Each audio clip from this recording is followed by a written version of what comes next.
Channel में। प्रिय दर्शकों, आज की कहानी बहुत ही ज्ञानवर्धक और शिक्षाप्रद है। आपसे निवेदन है कि आप वीडियो में अंत तक बने रहे। प्रिय दर्शकों, आज का हमारा प्रसंग है कि संसार में सबसे बड़ा पापी कौन है। संसार में सबसे बड़ा पापी पुरुष है या स्त्री है? तोता और मैना का ये प्रसंग है। प्रिय दर्शकों, यह कहानी बहुत ही ज्ञानवर्धक है। इस कहानी से आपको अपने जीवन में जीने के लिए ढेर सारी प्रेरणा मिलेंगी। जो भी व्यक्ति, जो भी मनुष्य इस कहानी को ध्यान से सुनता है, उसके जीवन में वो कभी भी धोखा नहीं खा सकता। इस कहानी से आपको आत्मज्ञान की प्राप्ति होगी। प्रिय दर्शकों, संसार में यूं तो हर कोई इंसान पाप करता है, परंतु पाप करने के बाद उसको यह पता ही नहीं होता कि वह पापी है और वह पाप कर रहा है। इस बात का उसे भान भी नहीं होता है। लेकिन संसार में हर मनुष्य पाप करता है।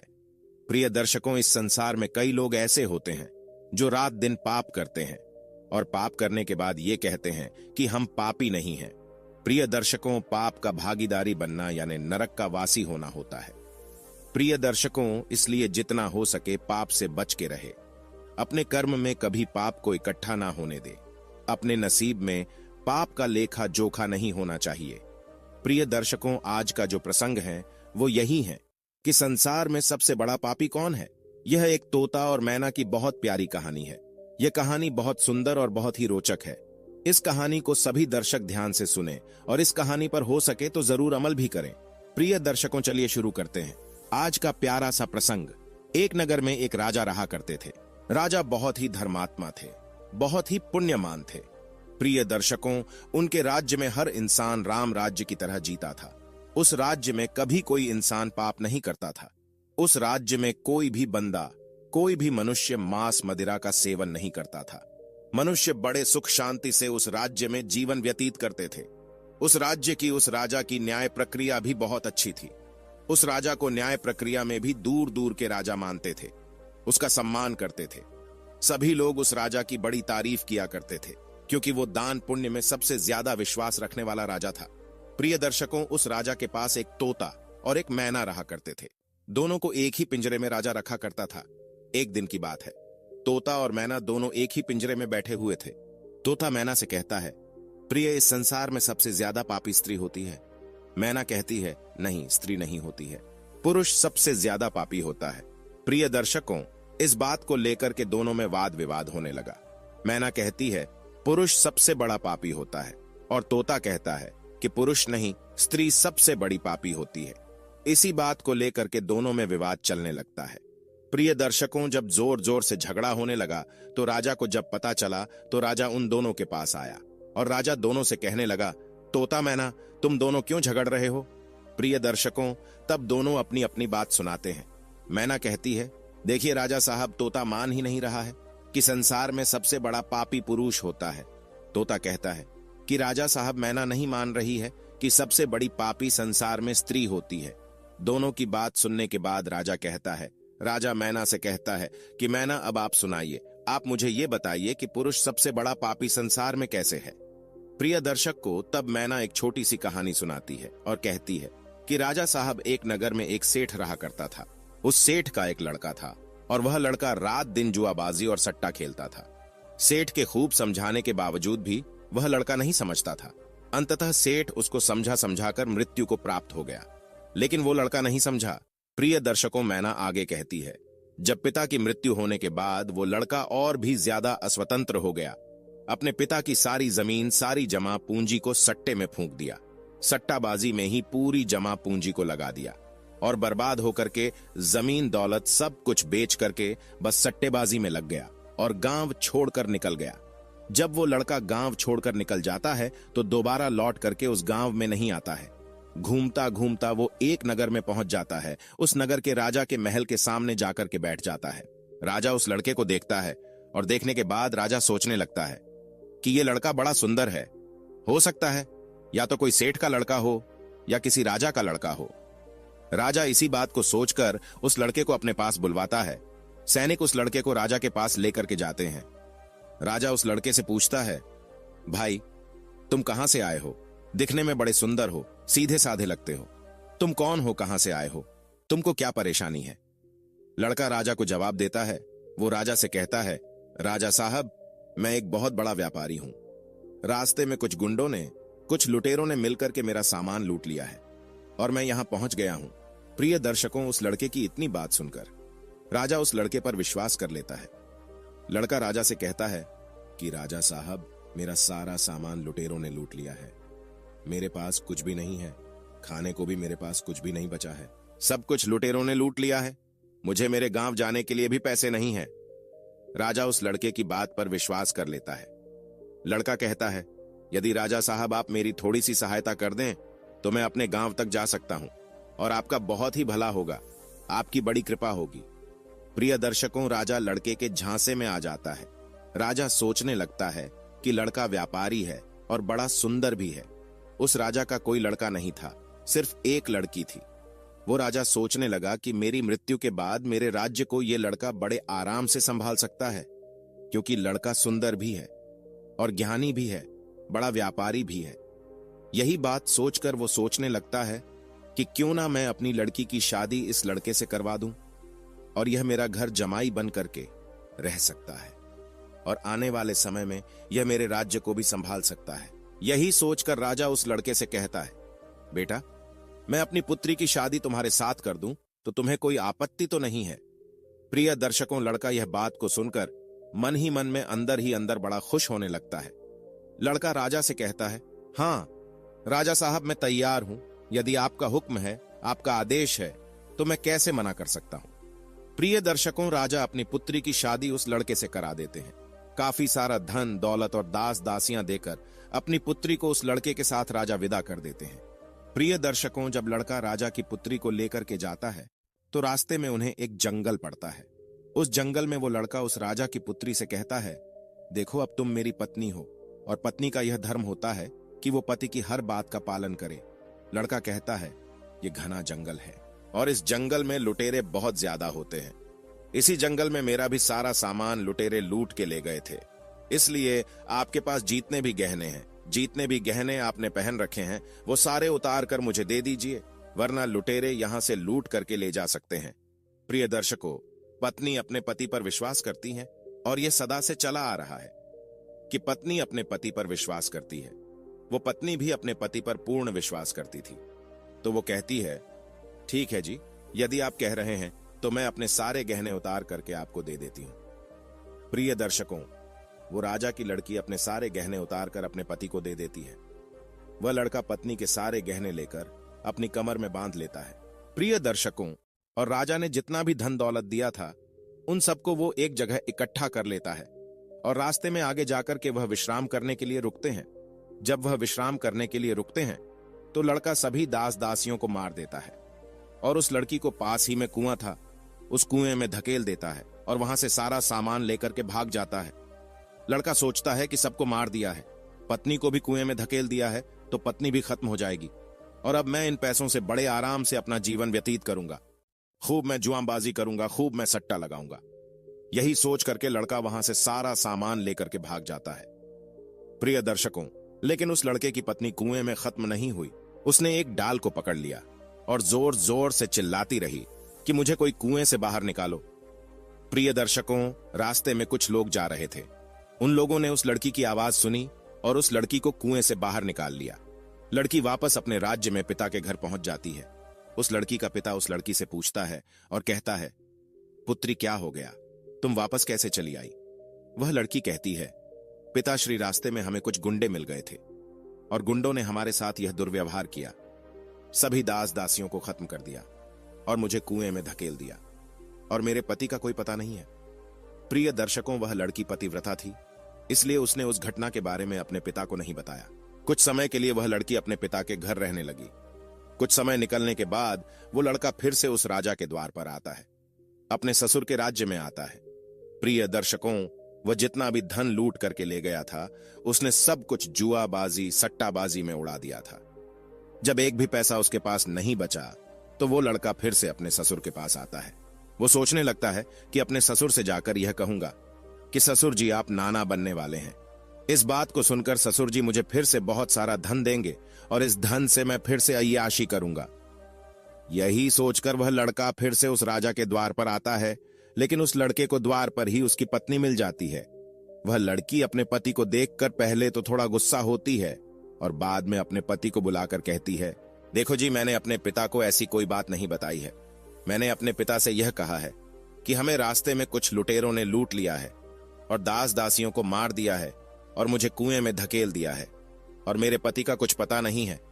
यही बात आपको भी मेरे पिता से कहनी है। प्रिय दर्शकों, लड़का अपनी पत्नी की इस बात को सुनकर बड़ा खुश होता है। सोचने लगता है कि मेरी पत्नी तो वास्तविकता में पतिव्रता है। प्रिय दर्शकों, लेकिन कुत्ते की पूंछ को कितने वर्ष भी आप सीधा करके रखो, लेकिन वह टेढ़ी की टेढ़ी ही निकलती है। कुत्ते की पूंछ कभी भी सीधी नहीं हो सकती। इसी तरीके से यह लड़का भी कभी सीधा नहीं हो सकता। यह लड़का फिर से राजा के पास जाता है और पत्नी ने जो बात कही है वही बात राजा से कहता है। प्रिय दर्शकों, लड़के की बात पर राजा विश्वास कर लेता है। प्रिय दर्शकों, लड़का अपनी पत्नी से फिर से कहता है कि देखिए, मैं आपको लेने के लिए आया हूं।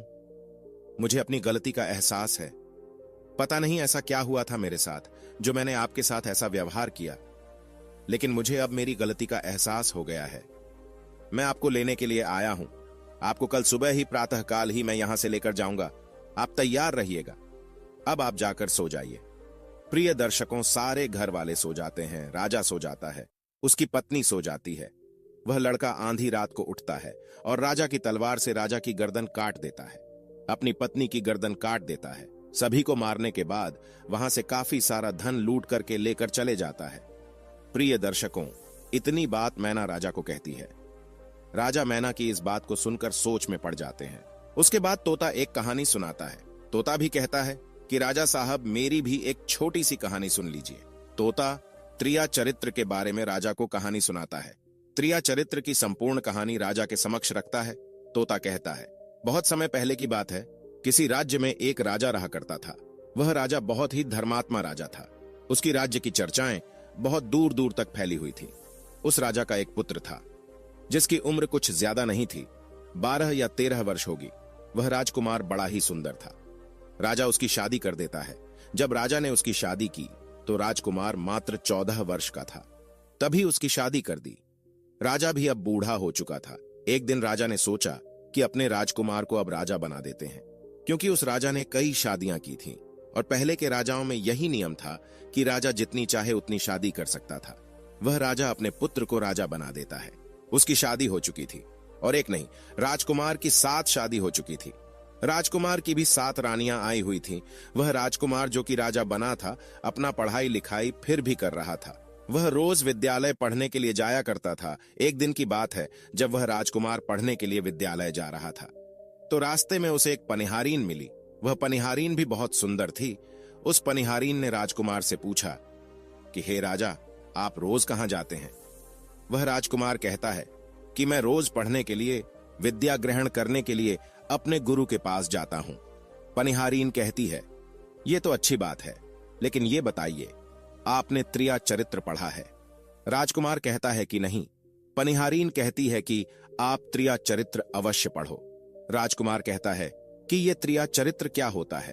पनिहारीन ने कहा कि आप ये बात अपने गुरु से जाकर पूछना और त्रिया चरित्र अवश्य पढ़ना। राजकुमार कहता है कि मैं आज ही जाऊंगा और अपने गुरु से जाकर पूछूंगा कि आपने मुझे त्रिया चरित्र क्यों नहीं पढ़ाई। इतना बात कहने के बाद वह राजकुमार वहां से चल देता है। वह पनिहारीन की बात सुनकर राजकुमार गुस्से में था।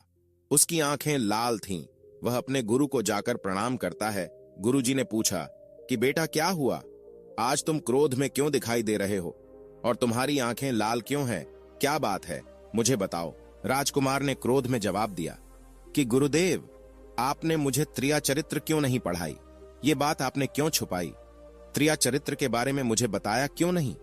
गुरु कहते हैं कि बेटा, तुम त्रिया चरित्र नहीं पढ़ पाओगे, क्योंकि त्रिया चरित्र पढ़ना खतरे से खाली नहीं होता है, और जब तुम त्रिया चरित्र पढ़ोगे तो उसमें तुम्हारी जान भी जा सकती है। राजकुमार कहता है कि गुरुदेव, इसकी चिंता आप ना करें, अपनी रक्षा हम स्वयं कर लेंगे, आप केवल मुझे त्रिया चरित्र पढ़ाइए। गुरु कहते हैं कि ठीक है। गुरु उसे त्रिया चरित्र पढ़ाने लगते हैं। त्रिया चरित्र पढ़ते पढ़ते राजकुमार के 1 साल हो गए, और जब 1 वर्ष हो गया तो गुरु ने कहा कि बेटा, अब तुम्हारी पढ़ाई पूरी हो चुकी है, अब तुम घर जा सकते हो और आराम से अपने राज्य को चला सकते हो। अब तुम्हें यहां आने की कोई आवश्यकता नहीं है। राजकुमार कहता है, ठीक है गुरुदेव। राजकुमार जैसे ही जाने को होता है, गुरुदेव उसे रोक लेते हैं और कहते हैं, बेटा, मैं तुम्हें एक ऐसा गुटखा देता हूं। यह गुटखा जब तुम अपने कानों में लगाओगे तो कोई भी तुम्हें पहचान नहीं पाएगा और तुम उसे पहचान लोगे। राजकुमार वह गुटखा अपने हाथों में ले लेता है और गुरु ने कहा, इस गुटखा को ले जाओ और रात के 12 बजे, आज ही के रात में, अपने महल से निकल करके जंगल की तरफ जाना और पूर्व दिशा की ओर जाना। और जब तुम पूर्व दिशा की ओर जाओ तो यह गुटखा अपने कान में लगा लेना और वहीं पर खड़ा हो जाना। वह राजकुमार कहता है कि ठीक है गुरुदेव, मैं ऐसा ही करूंगा। वह गुटखा लेकर राजकुमार अपने महल आ जाता है। जब रात के 12 बज जाते हैं तो उस राजकुमार की 7 पत्नियां सो जाती है। आधी रात के समय वह राजकुमार अपने हाथों में गुटखा लेकर महल से जंगल की तरफ चल देता है। वह राजा जंगल में पूर्व दिशा की ओर जाता है और वहां जाकर अपने कानों में गुटखा लगा लेता है और वहीं पर खड़ा हो जाता है। तो उसने क्या देखा? उसने देखा कि वहीं पनिहारीन, जो मुझे रास्ते में मिली थी, जिसने मुझे कहा था कि त्रिया चरित्र की पढ़ाई पढ़ो, कि वही पनिहारीन एक थाली में खाना लेकर आधी रात्रि को जा रही है। वहां थोड़ी ही दूरी पर एक संत अपनी कुटिया में रहते थे। वह पनिहारीन संत के पास खाना लेकर जा रही थी। राजा ने देखा कि ये तो वही पनिहारीन है जिसने मुझसे कहा था कि त्रिया चरित्र की पढ़ाई पढ़ो। लेकिन पनिहारीन उस राजा को नहीं पहचान पाई, क्योंकि राजा के कानों में गुटखा लगा हुआ था।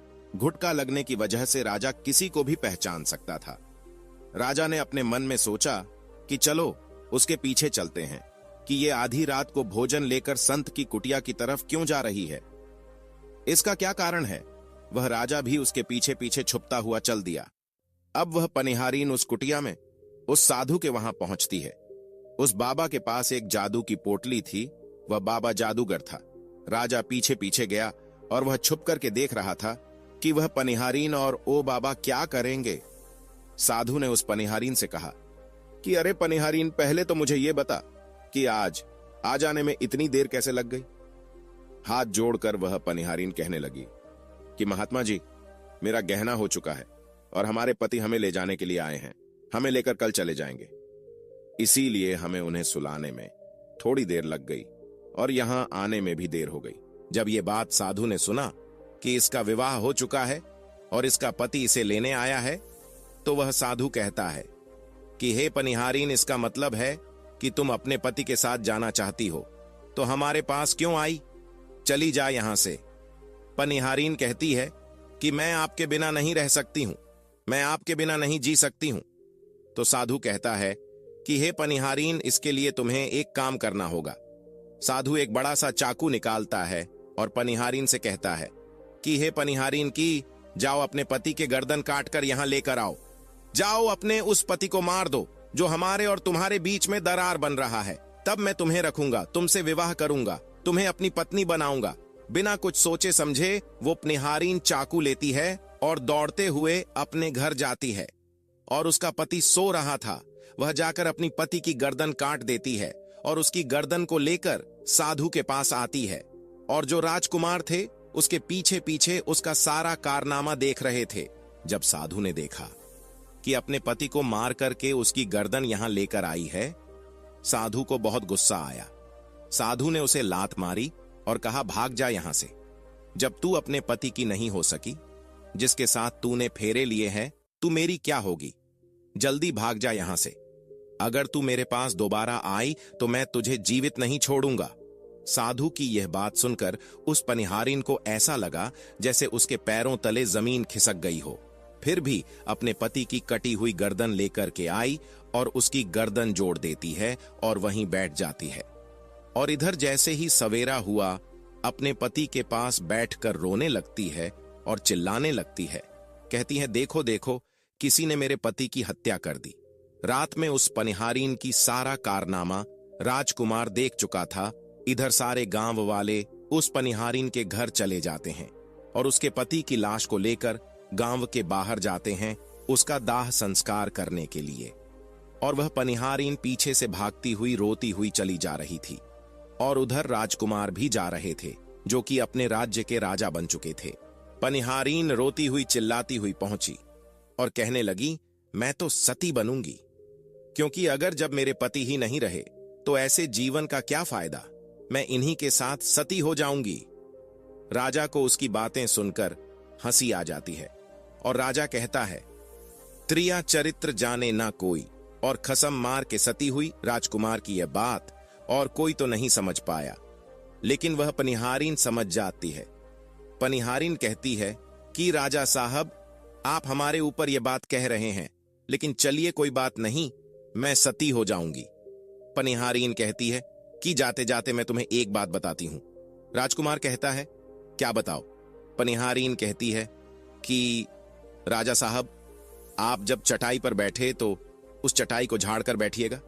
राजा कहता है कि यह पनिहारीन क्या कह रही है?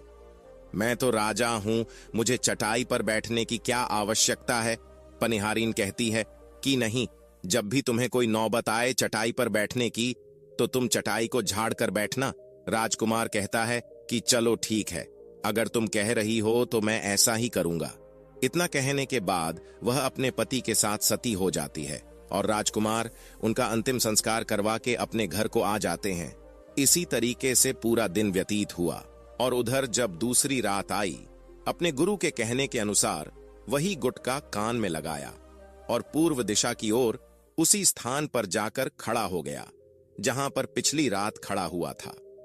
दूसरी रात को राजकुमार ने क्या देखा कि उसकी 7 पत्नियां भोजन की थाली अपने अपने हाथों में लेकर उसी बाबा के कुटिया की तरफ जा रही हैं। जैसे ही राजा ने अपनी 7 पत्नियों को उस बाबा के कुटिया की तरफ जाते हुए देखा, राजकुमार के पैरों तले जमीन खिसक गई। राजकुमार अपने मन में सोचने लगा कि ये क्या चक्कर है। तभी उनमें से एक रानी राजकुमार को देख लेती है, लेकिन रानियों ने अपने पति राजकुमार को नहीं पहचान पाए, क्योंकि राजकुमार अपने कानों में गुटका लगाए हुए थे। वह गुटका लगाने की वजह से राजा को कोई पहचान नहीं पाता था। उनमें से एक रानी कहती है कि हे लड़के, इतनी रात को यहाँ क्यों खड़ा है? चल हमारी ये थाली लेकर के उस कुटिया तक पहुंचा दे। बिना कुछ सोचे समझे राजकुमार ने वह थाली अपने हाथों में ले ली और अपने रानियों के साथ कुटिया तक जाने लगा। जब 7 रानियां राजकुमार के साथ उस बाबा की कुटिया में पहुंचती है, राजकुमार कुछ भी नहीं बोल रहा था, क्योंकि राजकुमार देखना चाहता था कि हमारे में और हमारे महल में ऐसी क्या कमी है जो हमारी 7 रानियां इस बाबा के पास आती हैं, और इस साधु के पास ऐसा क्या है जो हमारी 7 रानियां भी यहां आ रही हैं। वह राजकुमार छुप करके सब जानना चाहता था। इधर जब वो 7 रानियां राजकुमार को लेकर साधु के पास पहुंची, तो महात्मा राजकुमार को देखकर कहता है कि ये कौन है? तो 7 रानियां कहती हैं कि महात्मा जी, यह बालक हमें रास्ते में मिला, इसने हमारी सहायता की, तो हम इसे अपने साथ लेकर आए। रानी कहती है, एक काम करते हैं, इसे आज रात यही रहने देते हैं, कल सुबह होते ही यह चला जाएगा। वह साधु उनकी बातों को मान लेता है। वह साधु अपने एक शिष्य को बुलाता है और उससे कहता है कि जाओ, आज के लिए इस बालक की रुकने की व्यवस्था कर दो। वहां शिष्य राजकुमार को लेकर एक कमरे में जाता है। उस कमरे में एक चटाई बिछी हुई थी। शिष्य कहता है कि देख भाई, आज तुझे इस चटाई पर सोना पड़ेगा। वह शिष्य राजकुमार को इतना कहकर वहां से चला जाता है। राजकुमार उस कमरे में अकेले पड़ जाता है। राजकुमार अपने मन में सोचता है कि आज तो नौबत आ ही गई चटाई पर सोने की। फिर राजा कहता है, चलिए कोई बात नहीं, आज की रात हम चटाई पर ही गुजार लेंगे। राजकुमार जैसे ही चटाई पर बैठने ही वाला था कि उसे पनिहारीन की बात याद आ गई। वह सोचने लगा कि पनिहारीन ने मुझसे कहा था कि जब भी तुम्हें चटाई पर बैठने की नौबत आए, तुम चटाई को अवश्य झाड़ लेना। चलो आज पहले झाड़ ही लेते हैं, हो सकता है इसका कोई राज हो। जैसे ही राजा ने चटाई उठाई तो उसने क्या देखा? उसने देखा कि एक बहुत बड़ा भयानक कुआं है। राजा ने जब उस कुएं को देखा तो राजा के होश उड़ गए। राजा उस कुएं के अंदर झांक के देखा है। राजा को अंदर बहुत सारे कैदी दिखाई देते हैं जिन्हें उस साधु ने अंदर कैद करके रखा था। उन कैदियों में से एक आदमी ने राजकुमार को पहचान लिया। वह आदमी राजकुमार से कहता है कि राजकुमार, आप यहां कैसे आ गए? राजकुमार कहता है कि धीरे बोलो, नहीं तो सब पोल पट्टी खुल जाएगी। तब सभी कैदियों ने कहा कि राजा साहब, आप यहां से भाग जाइए, हम तो यहां से निकल नहीं पाए, लेकिन आप यहां से भाग जाइए, नहीं तो आपका भी यही हाल हो जाएगा जो कि हमारा हुआ है। आप भी यहां फंस जाएंगे, आपको भी पकड़कर ये साधु इसी में डाल देगा। आप जितना जल्दी हो सके यहां से भाग जाइए। राजा जब उस कमरे के अंदर गया था तो अपने कान में से गुटखा निकाल लिया था, और जब राजा वहां से भागा तो अपने कान में गुटखा लगाना भूल ही गया।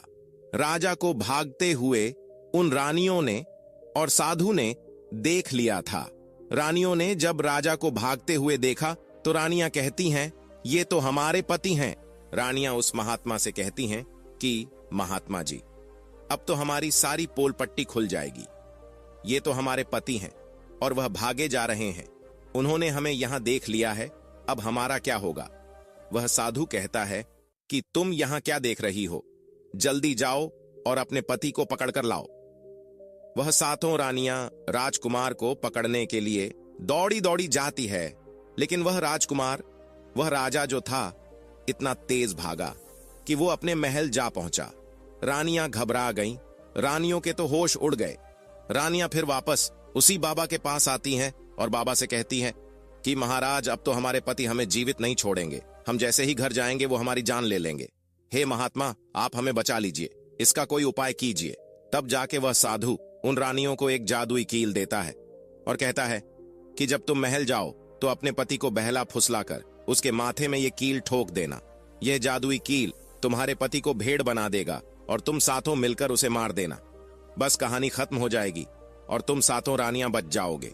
सातों रानियां तैयार हो जाती हैं। वो सातों रानियां साधु की बात मान लेती है और जादुई कील लेकर महल आती है। वह सातों रानियां आपस में विचार करती हैं कि राजा सबसे ज्यादा प्रेम सबसे छोटी वाली रानी को करते हैं, तो वह 6 रानियां मिलकर जादू वाला कील छोटे रानी को दे देती है और कहती हैं, ये लो तुम्हारा काम है, तुम किसी भी तरह राजकुमार के सर में ये कील ठोक देना। वह छोटी वाली रानी कहती है कि ठीक है। वह कील छोटी वाली रानी ले लेती है। जब राजा ने उन सातों रानियों को आते हुए देखा तो क्रोध में कहा कि पहले तुम यहीं रुको, पहले मुझे ये बताओ कि हमारे राज्य में और हम में ऐसी क्या कमी है कि तुम आधी रात को उस साधु के पास जाते हो? इसका क्या कारण है? पहले तुम मुझे बताओ। तो सातों रानियां हाथ जोड़कर कहती हैं कि महाराज, हमें माफ कर दीजिए, हमें लगता है कि उस साधु बाबा ने हम पर कोई जादू टोना कर दिया था, इसीलिए हमसे ऐसी गलती हो गई, आइंदा ऐसी गलती हमसे कभी नहीं होगी। छोटी रानी की ऐसे बातें सुनकर राजा उनकी बातों को मान लेता है, क्योंकि वह राजा छोटी रानी से बहुत प्रेम करता था। वह राजा भी सोचने लगता है कि शायद उस बाबा ने ही इन पर कोई जादू टोना किया होगा। राजा अपनी सातों पत्नियों को माफ कर देता है और कहता है, ठीक है, तुम अपने कमरे में चली जाओ। सबसे छोटी रानी, जिससे राजकुमार बहुत प्रेम करता था, सबसे छोटी रानी राजकुमार को खाना खिलाती है और राजकुमार को सुला देती है। जब वह राजा सो गया तो वह 6 रानियां भी वहीं आ जाती हैं। सबसे छोटी रानी जो थी वो जादुई कील निकालती है और राजा के सर में ठोक देती है। छोटी रानी ने कील जैसे ही ठोका, राजा पूरा तेजी से उठा, लेकिन उतने समय में वो भेड़ बन चुका था। अब उस राजा में इतनी शक्तियां नहीं थी कि उन रानियों से मुकाबला कर सके। वह सातों रानियां उस राजा को पकड़ने लगी। राजा फिर भी हिम्मत नहीं हारा। अपनी महल की खिड़की से कूदकर राजा भागते भागते अपने गुरु के पास पहुंच गया और कहने लगा कि हे गुरुजी, मुझे माफ कीजिए, मेरी जान बचाइए, नहीं तो मैं मारा जाऊंगा। गुरु कहते हैं कि हे बेटा, मैंने तुमसे कहा था कि तुम त्रिया चरित्र मत सीखो, इसमें जान भी जा सकती है। अब सीखो त्रिया चरित्र, देखा इसका नतीजा। राजकुमार कहता है, गुरुदेव मुझे माफ कर दो और जल्दी मेरी जान बचाओ, नहीं तो मैं मारा जाऊंगा। मेरी ही पत्नी ने मेरे सर में जादुई कील ठोक दी है, जिसकी वजह से मैं भेड़ बन चुका हूं। गुरु ने जब ध्यान से देखा तो कहा कि वही कील है जो वह साधु ने दिया है, मैं तुम्हें अब नहीं बचा सकता। राजकुमार कहता है कि नहीं गुरुदेव, ऐसा मत कहिए, मैं आपका शिष्य हूं, आपका कर्तव्य है मेरी जान बचाना। तो अब गुरु कहते हैं कि ठीक है बेटा, मैं तुम्हें बचा तो नहीं सकता, लेकिन एक उपाय है। राजकुमार कहता है, क्या गुरुदेव?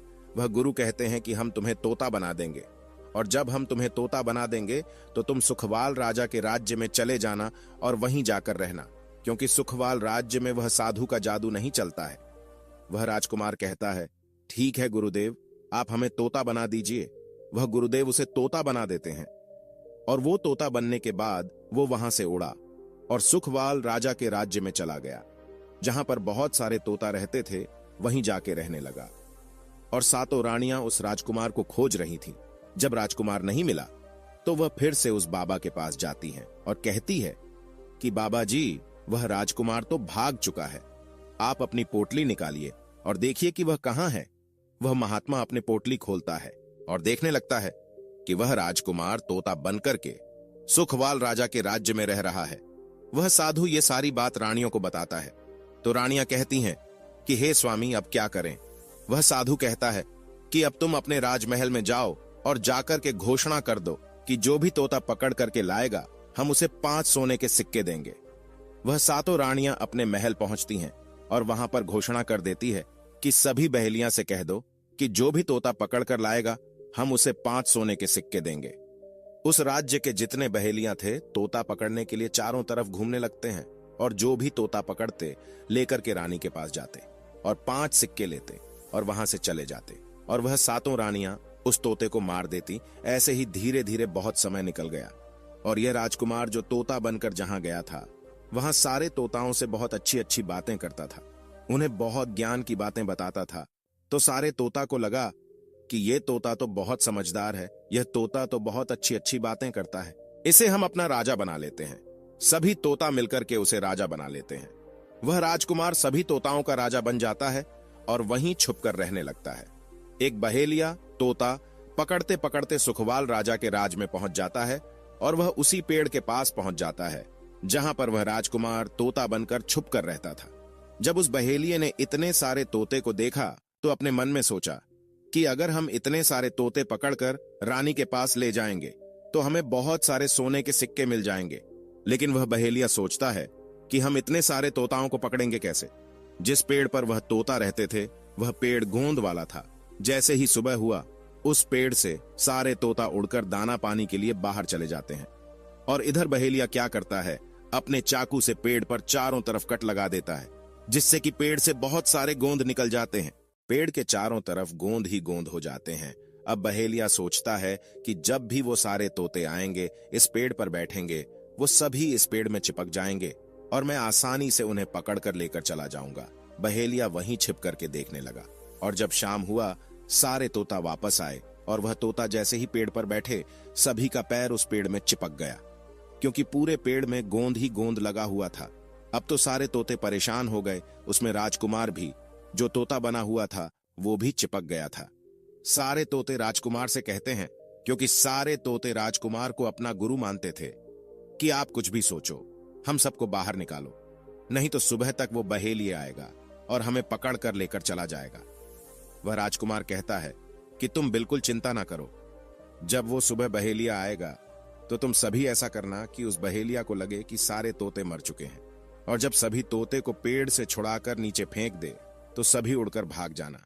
सभी तोता कहते हैं ठीक है गुरुदेव। सुबह हुआ, जैसे ही बहेलिया पेड़ के पास पहुंचा सभी तोता ऐसे लटके हुए थे जैसे कि वो सभी मरे हुए हैं। जब बहेलिया तोतों को देखा तो सोचा कि अरे क्या हो गया, ये तो सभी मर गए, अब हमें सोने के सिक्के कैसे मिलेंगे। फिर बहेलिया ने सोचा कि चलो अब इन्हें छुड़ा ही देते हैं, इतना तो उपकार इन पर कर ही सकते हैं। बहेलिया पेड़ पर चढ़ा और उनको छुड़ा छुड़ा कर नीचे फेंकने लगा। बहेलिया ने सभी तोते को छुड़ाकर नीचे फेंक दिया, लेकिन जो राजकुमार था, जो तोता बना हुआ था, वह वहीं पर रह गया और नीचे जितने भी तोते थे वह सभी उड़कर भाग गए। बहेलिया ने सोचा अरे ये क्या हुआ, इस पर तो सिर्फ एक ही तोता है जो कि मरा लटका हुआ है और जितने तोते को मैंने छुड़ाकर नीचे फेंका वह सभी उड़कर भाग गए। बहेलिया ने सोचा इसका मतलब ये सारे तोताओं ने मिलकर मेरे साथ धोखा किया है। अब वह राजकुमार जो था, जो तोता बना हुआ था, वही सिर्फ पेड़ पर लटका हुआ था। वह बहेलिया कहता है कि ये सब तुम्हारी चाल है, चलो अब मैं तुम्हें लेकर जाऊंगा और रानी के हाथ बेच दूंगा और मुझे 5 सोने के सिक्के मिल जाएंगे। और इधर वह बहेलिया उस तोता को बेचने के लिए रानी के पास जाने लगता है। रास्ते में वह तोता कहता है, जो कि राजकुमार था, वह बहेलिया से कहता है कि तुम मुझे कहां ले जा रहे हो। तो वो बहेलिया कहता है मैं तुम्हें बेचने के लिए रानी के पास ले जा रहा हूं, अगर मैं तुम्हें वहां बेचूंगा तो मुझे 5 सोने के सिक्के मिलेंगे। वह राजकुमार कहता है कि मैं अगर तुम्हें 50,000 सोने के सिक्के दिलाऊं तो क्या तुम मुझे नहीं बेचोगे? बहेलिया कहता है, तुम्हें बेचना तो है ही, लेकिन तू मुझे 50,000 सोने के सिक्के कैसे दिलाएगा? वह तोता कहता है कि राजा सुखवाल के यहाँ एक बहुत बड़ा मेला लगता है, तुम मुझे वहीं बेच दो, मोल में स्वयं बताऊंगा। वह बहेलिया उस तोते की बात मान लेता है और रानी के पास बेचने की जगह वो सुखवाल राजा के राज्य में उसके मेले में तोता को बेचने चला जाता है। और सुखवाल राजा के राज्य में यह नियम था कि अगर किसी व्यक्ति का सामान शाम तक ना बिके तो वह राजा स्वयं आकर उसे खरीद लेता था। वह बहेलिया उस तोते को लेकर बाजार में पहुंचा हुआ था। जब भी कोई व्यक्ति उस तोते को खरीदने आता तो वह पूछता कि ये कितने का है, तो बहेलिया कहता है कि तोता अपना दाम स्वयं बताएगा। तो वो तोता अपना दाम इतना बता देता कि कोई भी व्यक्ति उसे खरीद ही नहीं पाता। ऐसे ही करते करते शाम हो गया। अब शाम हो गया था, सभी अपने अपने दुकान लेकर चले गए। सभी का दुकान उजड़ गया था, बस एक बहेलिया और एक तोता ही रह गए थे। इधर राजा ने अपने सिपाहियों को आदेश दिया कि जाओ देख कर आओ, किसी का सामान तो नहीं रह गया है। जब राजा के सिपाही आए तो उन्होंने देखा कि एक बहेलिया तोता को लेकर बैठा हुआ है। सिपाही बहेलियों से कहते हैं कि हे बहेलिया, तुम्हारा ये तोता क्यों नहीं बिका? तुम इसे कितने में बेच रहे हो? तो वह तोता कहता है कि जो इन्हें 50,000 सोने के सिक्के देगा वही मुझे खरीद पाएगा। उस तोते की बात सुनकर वह सिपाही आश्चर्य में पड़ जाते हैं। वह सोचते हैं कि अरे ये तोता तो अपना मूल्य स्वयं बताता है। वह सिपाही राजा के पास जाते हैं और राजा को सारी बात बताते हैं और कहते हैं कि एक बहेलिया एक तोता लेकर बैठा हुआ है, लेकिन वह तोता अपना मूल्य स्वयं बताता है। वह इतना महंगा बताता है, शायद इसीलिए उसे कोई खरीद नहीं सका। राजा सिपाहियों से पूछता है कि वह तोता अपना मूल्य कितना बता रहा है। तो सिपाही कहते हैं कि अपना मूल्य 50,000 सोने के सिक्के बता रहा है। राजा कहता है कि चलिए हम स्वयं चलकर वह तोता खरीदेंगे। अगर हम उसका तोता नहीं खरीदेंगे तो हमारी बदनामी होगी कि राजा के बाजार में वह तोता नहीं बिका। और वह नाराज होकर चला गया।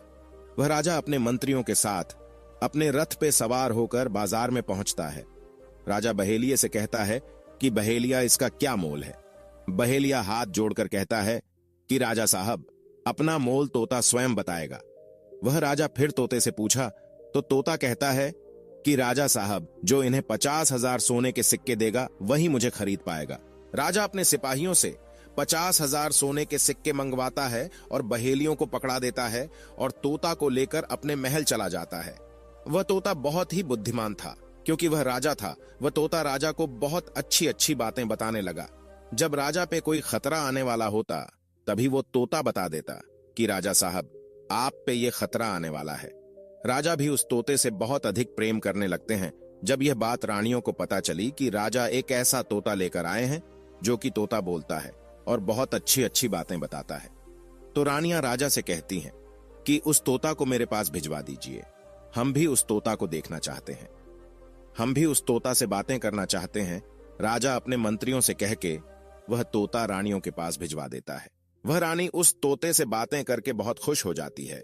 वह रानी भी तोते से बहुत प्रेम करने लगती है और कहती है कि वाह रे तोता, इसीलिए तुझे राजा साहब ने 50,000 सोने के सिक्के देकर खरीदा है। वह रानी की एक पुत्री थी जो कि बड़ी ही सुंदर थी। रानी अपनी पुत्री से कहती है कि हे पुत्री, आज से तुम ही इस तोते का ध्यान रखोगी और कल तुम इसे अच्छे से धोकर नहला देना। वह राजकुमारी भी उस तोते से बहुत प्रेम करती है। जैसे ही सुबह हुआ, राजकुमारी उस तोते को लेकर नहलाने जाती है। जब राजकुमारी उसे नहला रही थी तो उसने देखा कि इसके सर में एक कील ढसा हुआ है। राजकुमारी उस कील को निकाल देती है। राजकुमारी जैसी ही कील को निकालती है, वह तोता पहले वाला एक सुंदर सा राजकुमार बन जाता है। राजकुमारी उसे देखकर घबरा जाती है। राजकुमार कहता है कि तुम घबराओ नहीं, यह कील वापस से मेरे सर में ठोक दो, मैं फिर से तोता बन जाऊंगा और इसके बारे में मैं तुम्हें रात्रि में बताऊंगा। तुरंत ही वह राजकुमारी वह कील राजकुमार के सर में ठोक देती है। तुरंत ही वह राजकुमार तोता बन जाता है। रात को वह राजकुमारी उस तोते को लेकर अपने कमरे में जाती है और उसके सर से कील निकाल देती है। वह तोता फिर से राजकुमार बन जाता है। वह राजकुमार अपनी सारी दास्तान उस राजकुमारी को बताता है और कहता है, माफ करना, यह दास्तान तुम किसी को बताना नहीं तो मेरी जान चली जाएगी। राजकुमारी इसके बारे में अपने माता और पिता को नहीं बताती है। दिन भर समय बीतता तो रात को राजकुमारी उस तोते को अपने कमरे में ले जाती और उसके माथे से कील निकाल देती। वह राजकुमार बन जाता और रात में वो दोनों साथ में ही रहते और ऐसे ही धीरे धीरे समय निकलता गया। राजकुमारी को उस राजकुमार से प्रेम हो जाता है। इधर क्या हुआ, जो राजकुमार के पत्नियां थीं वो बहुत सारे तोते खुजवा खुजवा कर मरवा देती हैं, लेकिन जो राजकुमार तोता बना हुआ था वो उन्हें नहीं मिलता है। फिर वह सातों रानियां उसी साधु के पास जाती हैं और कहती हैं कि हे महात्मा, हमारे पति तो अभी तक हमें नहीं मिले, हम अब क्या करें, उन्हें कैसे मारे। वह साधु फिर से अपनी पोटली खोली और देखता है कि वह राजकुमार अभी तक तोता बनके उसी राजा के घर में रह रहा है। वह साधु उन सातों रानियों से कहता है कि तुम एक काम करो कि तुम नृत्य कला सीखो। हम सभी मिलकर उस राजा के घर नृत्य कला करने जाएंगे और जब राजा हम पे प्रसन्न हो जाएगा और हमें कुछ मांगने को कहेगा तो हम उस तोते को ही मांग लेंगे और फिर आसानी से उसे मार देंगे। धीरे धीरे समय बीता, साधु तबला बजाता और सातों रानियां नृत्य कला सीखती। वह पूरी तरह से नृत्य कला सीख चुकी थीं। अब साधु को लगा कि हम सफलता प्राप्त कर सकते हैं और उस तोते को उस राजा से मांग सकते हैं। वह साधु का भेष बदल करके उन सातों रानियों को नृत्य कला वाली स्त्री बना करके राजा सुखवाल के दरबार में पहुंच गया। राजा उस साधु से पूछता है कि आप लोग कौन हैं, यहाँ क्यों आए हैं। वह साधु कहता है कि हम सब नृत्य कला वाले हैं, आपके महल में हम नृत्य कला दिखाना चाहते हैं, गाना चाहते हैं। राजा सुखवान को भी गाने बजाने का बहुत शौक था, वह मान जाते हैं। उधर वह साधु अपना गाना बजाना चालू करता है। जब उनकी गाने बजाने की आवाज तोता के कानों में पहुंची तो तोता समझ गया कि वह साधु हमारी सातों रानियों को लेकर भेष बदलकर यहां पर आ गया है, अब हमारी जान नहीं बचेगी। जब रात हुआ तो राजकुमारी उस तोते को लेकर अपने कमरे में जाती है, उस तोते के सर से कील निकालती है और वह तोता राजकुमार बन जाता है। वह राजकुमार सारी बातें उस राजकुमारी को बताता है, कहता है कि देखो, जो ये गाने बजाने वाले आए हैं ये वही साधु हैं। यह गाने बजाने से राजा को खुश कर देगा और बदले में मुझे मांग लेगा और ले जाकर मुझे मार देगा। वह राजकुमार कहता है कि सुनो राजकुमारी, जब राजकुमार बोले कि तोता को लेकर आओ तो तुम मुझे मत देना। जब राजा स्वयं ही मुझे लेने आए तब पर भी तुम मुझे मत देना। कह देना कि मैं इस तोता को नहीं दूंगी और जब राजा ना माने, राजा तुमसे जिद करें और मुझे मांगे, तब तुम गुस्से में आकर के पिंजरे को फेंक देना। उसके बाद अपने बचने का रास्ता हम स्वयं ही ढूंढ लेंगे। राजकुमारी कहती है कि ठीक है। वहां पूरी रात गाना बजाना हुआ तो राजा परेशान होकर उन्हें कहते हैं कि मांगो, क्या मांगना चाहते हो। वह साधु कहता है कि जो आपके पास तोता है, जो आप कुछ दिनों पहले ही खरीदे हैं, वह तोता आप मुझे दे दो। राजा कहता है ठीक है। राजा अपने मंत्री को आदेश देता है कि जाओ उस तोते को लेकर आओ। वह मंत्री राजकुमारी के पास पहुंचता है और कहता है कि यह तोता मुझे दे दो। राजकुमारी कहती है नहीं, मैं तोते को नहीं दूंगी। मंत्री कहता है कि देखिए, आप जिद मत कीजिए। राजकुमारी कहती है कि तुम जाओ और मेरे पिताजी को यहां भेज दो, वो आकर इसे ले जाएंगे। मंत्री राजा को जाकर सारी बात बताता है। राजा स्वयं ही आता है उस तोते को लेने के लिए। वह राजा जाकर कहता है कि बेटी, यह तोता मुझे दे दो, यह नृत्य कला वाले को देना है जो रात भर यहां गाना बजाना किए हैं, ये उन्हें देना है। तो राजकुमारी कहती है कि पिताजी, यह तोता मैं नहीं दूंगी। राजा क्रोध में आकर कहने लगा कि बेटी, ये कैसी बातें कर रही हो, इसे देने का मैंने वादा किया है। जब राजकुमारी ने राजा को क्रोध में देखा तो राजकुमारी को भी गुस्सा आ गया और राजकुमारी गुस्से में पिंजरे को जमीन पर फेंक देती है, जैसे कि राजकुमार ने उसे कहा था। वह पिंजरा जैसे ही जमीन पर गिरा वह टूट गया और तोता जो था वह सरसों का दाना बन गया। ये देखते ही साधु तुरंत कबूतर बन जाता है और उस दाने को चुगने लगता है। उसमें से जो एक दाना था वह स्वयं ही राजकुमार था। वह डगर करके एक नाली में जाकर गिरता है। जैसे ही वह दाना नाली में गिरता है वो राजकुमार बाज बन जाता है और एकदम से कबूतर पर झपटता है और उसे मार देता है। इस तरह से उस साधु की मृत्यु हो जाती है। राजा यह सब देखकर आश्चर्यचकित हो जाता है। वह बाज उस कबूतर को मारकर फिर से तोता बन जाता है और जो राजकुमारी थी उस तोते से कील निकाल देती है और वह फिर से पहले जैसा राजकुमार बन जाता है। वह राजकुमारी अपने पिता को सारी बात बता देती है। वह राजकुमार कहता है कि देखिए राजा साहब, मैं भी एक राजा हूं और मैं आपकी बेटी से प्रेम करता हूं और मैं उससे शादी करना चाहता हूं। वह राजा अपनी पुत्री से पूछता है कि बेटी, क्या तुम इनसे शादी करना चाहती हो। राजकुमारी कहती है कि हां पिताजी, मैं इनसे प्रेम करती हूँ। राजकुमार उस राजा की पुत्री से विवाह करके अपने महल जाता है और जो उनकी 7 पत्नियां थीं, उनको पकड़वाकर बंदी गृह में बंद करवा देता है। तोता कहता है, महाराज अब आप ही बताइए कि संसार में सबसे बड़ा पापी कौन है? संसार में सबसे बड़ा पापी पुरुष है या स्त्री है? दोनों की कहानी सुनने के बाद राजा इस निर्णय पर पहुंचता है। राजा दोनों से कहता है, देखो अब तुम दोनों झगड़ा करना बंद कर दो। अब इस बात का निर्णय हम करेंगे कि संसार में सबसे बड़ा पापी स्त्री है या पुरुष। कौन है संसार का सबसे बड़ा पापी? राजा सभा बैठा लेते हैं और सभा में इस बात को रखते हैं। राजा सभी मंत्रियों के सामने इस बात का फैसला सुनाते हैं। राजा कहते हैं कि संसार में सबसे बड़ा पापी वह होता है जो इंसान अपनी औकात से नीचे गिर जाए, अपनी सोच से नीचे गिर जाए, अपनी औकात भूल जाए। प्रिय दर्शकों, और राजा इस बात को सुनाते हैं। सभी मंत्री इस बात को मानते हैं कि संसार का सबसे बड़ा पापी वही है, क्योंकि पाप करते वक्त हर इंसान यह नहीं देखता कि वह स्त्री है या पुरुष। पाप कोई भी मनुष्य कर सकता है, स्त्री भी पाप कर सकती है और पुरुष भी पाप कर सकता है। इसीलिए सबसे बड़ा पापी वही है जो अपने आचरण को भूल जाए, जो अपने संस्कारों को भूल जाए, जो अपने से नीचा गिर जाए, यानी खुद से नीचा गिर जाए। वही इंसान संसार का सबसे बड़ा पापी होता है, क्योंकि ऐसे इंसान को यह पता ही नहीं होता कि वह स्त्री है या पुरुष, वह क्या करने जा रहा है। इस बारे में उसे कुछ पता ही नहीं होता। प्रिय दर्शकों, हम उम्मीद करते हैं कि आज की यह जानकारी आपको पसंद आई होगी। प्रिय दर्शकों, इस जानकारी से आपको यह समझ में आ गया होगा कि संसार में सबसे बड़ा पापी कौन है। मिलते हैं अगली ज्ञान चर्चा के साथ अगले वीडियो में। तब तक के लिए नमस्कार, धन्यवाद।